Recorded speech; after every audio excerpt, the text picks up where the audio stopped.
I hear pretty often people making fun or pointing it out when myself or somebody else compliments themselves or takes joy in their own appearance. It's something that I do fairly often. I walk to the mirror, I focus on something that I like about myself, and I say it out loud to myself. And I don't do this because I want others to compliment me. I do this when I'm alone too, which is why it upsets me when people point it out or make fun of it. I do this for my own mental health, for my own coping, for my own safety, for my own happiness. I do this. As a trans person, as somebody that never fit in growing up, as somebody that has been made fun of for their weight, for how masculine they are, for how feminine they are, for being gay, for being trans, for having acne, for trying to cover up the acne, for everything. I have been called fat, pizza face, slob, ugly, faggot, whatever you want to, all of it. I have had all of it, except for like racial bullying. That's pretty much the only thing that I have not been touched with. But because of this, I do not trust others to give me affirmation or happiness at all. Never. No, it's my job. It's mine. Because I know that nobody else is going to do it properly. Nobody should depend on others for affirmation, really. That's quite dangerous. Placing your confidence in the hands of somebody else is not the best thing to do for yourself.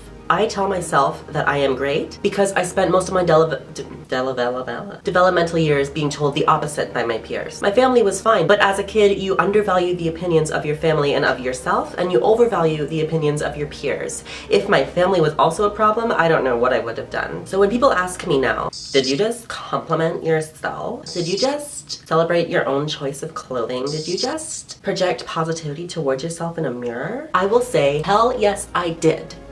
And you should do it for yourself too. We should not have to apologize for being okay with what we see in the mirror, nor for loving it. Is the only acceptable state for us as women or as trans people or as anybody really, is the only acceptable state to be self-loathing and apologetic? Like I hope not. That is the only unacceptable state for you to see yourself as, or in. Grammar? So what I would like for you to do is to look into the mirror and find one thing, just one thing. I know that can be very difficult at first, but this will come to you over time, that you love about yourself and say it out loud. It can be physical, it can be something about, you know, your academic ability, it can be about your creativity, it can be about how athletic you are, it can be about how much you created this beautiful cake or something, anything like that, anything. Say it out loud to yourself in the mirror. Don't just say it in your head, because it can be surprisingly difficult to say things out loud, even when you're by yourself, like as a self-compliment. It can be very strange to do, and that's because we are conditioned to never feel good about ourselves. Give it a try and let me know in the comments what it is you found in the mirror. As always, have a wonderful week, and I will see you again very, very soon. Bye!